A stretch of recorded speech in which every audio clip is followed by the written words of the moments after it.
ఖమ్మం వెలుగుమట్ల బాధితులను పరామర్శించారు బీఆర్ఎస్ నేత కేటీఆర్. ఇదే స్థలంలో మా ప్రభుత్వం వచ్చిన తర్వాత మీకు ఇల్లు కట్టించి ఇస్తామన్నారు. ఈ మేరకు కేసీఆర్ హామీ ఇవ్వమన్నారని ప్రజలకు భరోసానిచ్చారు. ఇందిరమ్మ రాజ్యం అంటే ఇల్లు కూలగొట్టడమేనా అంటూ సీఎం రేవంత్ను ప్రశ్నించారు. శత్రుదేశం మీద దండయాత్రకు వెళ్ళినట్టు 4,000 మంది పోలీసులు సామాన్యులపై పంపారని కేటీఆర్ ఆవేదన వ్యక్తం చేశారు. నదుల అనుసంధానం వల్ల నీటి సమస్యలు తగ్గుతాయన్నారు సీఎం చంద్రబాబు. రాష్ట్రంలో కట్టిన ప్రాజెక్టులన్నీ ఎన్డీఏ లేదా టీడీపీ హయాంలోనే జరిగాయన్నారు.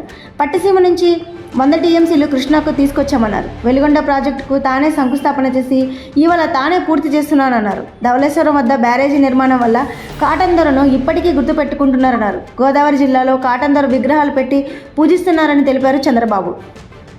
ఏపీ శాసనమండలిలో రాయలసీమ ఎత్తిపోతల పథకంపై టీడీపీ వైసీపీ సభ్యుల మధ్య తీవ్ర వాగ్వాదం జరిగింది.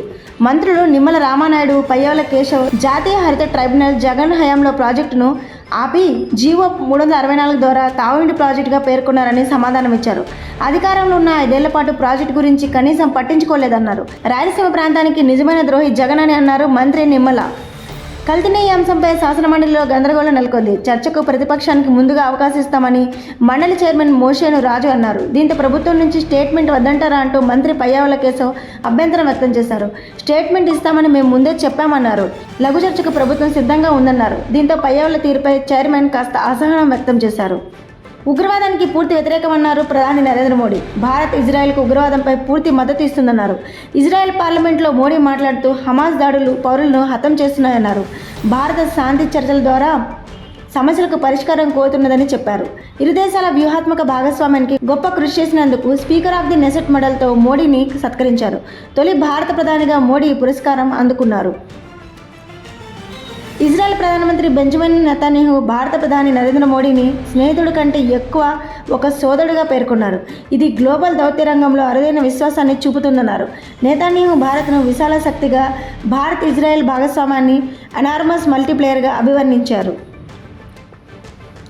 ప్రధాని మోడీ క్రేజ్ రోజురోజుకు పెరుగుతుంది. ఇన్స్టాగ్రామ్లో ఆయన ఫాలోవర్ల సంఖ్య 10 కోట్లు దాటింది. ప్రపంచంలోనే అత్యధిక ఫాలోవర్లతో ఉన్న రాజకీయ నేతగా రికార్డు సృష్టించారు. 2014 నుంచి మోడీ ఇన్స్టాగ్రామ్ వాడడం ప్రారంభించడం విశేషం. మరో సామాజిక మాధ్యమం ఎక్స్లో కూడా 10 కోట్ల ఫాలోవర్లను సంపాదించుకున్నారు. అయితే అమెరికా మాజీ అధ్యక్షుడు డొనాల్డ్ ట్రంప్ 4.3 కోట్ల ఫాలోవర్లతో రెండో స్థానంలో ఉన్నారు. భారీ కుంభకోణంలో ప్రధాన నిందితుడు జెఫ్రీ ఎప్స్టీన్తో తన సంబంధాలపై మైక్రోసాఫ్ట్ సహ వ్యవస్థాపకుడు బిల్ గేట్స్ క్షమాపణలు తెలిపారు. అతను ఎటువంటి చట్టవిరుద్ధమైన పనులు చేయలేదన్నారు. రష్యన్ యువతులతో ఉన్న సంబంధాలు ఎప్స్టీన్ బాధతో సంబంధం లేని విషయమని స్పష్టం చేశారు. అమెరికా అధ్యక్షుడు డొనాల్డ్ ట్రంప్కు మరో ఎదురుదెబ్బ తగిలింది.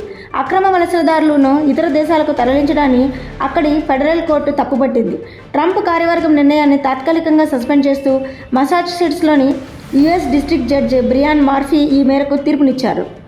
టాలీవుడ్ క్యూట్ జంట విజయ్ దేవరకొండ, రష్మిక మందన వివాహం ఉదయపూర్లో ఘనంగా జరిగింది. ది వెడ్డింగ్ ఆఫ్ విరోష్ ఫ్యాన్స్ కలను నిజం చేస్తూ 3 మూల బంధంతో కుటుంబ సభ్యులు, సన్నిహితుల మధ్య ఒకటయ్యారు. వీరి పెళ్లి ఉదయం తెలుగు సాంప్రదాయంలో జరగగా సాయంత్రం కొడవ సాంప్రదాయంలో మరోసారి జరిగింది. మరిన్ని ట్రెండింగ్ వీడియోల కోసం న్యూస్ 18 తెలుగు యూట్యూబ్ ఛానల్ను సబ్స్క్రైబ్ చేసుకోండి.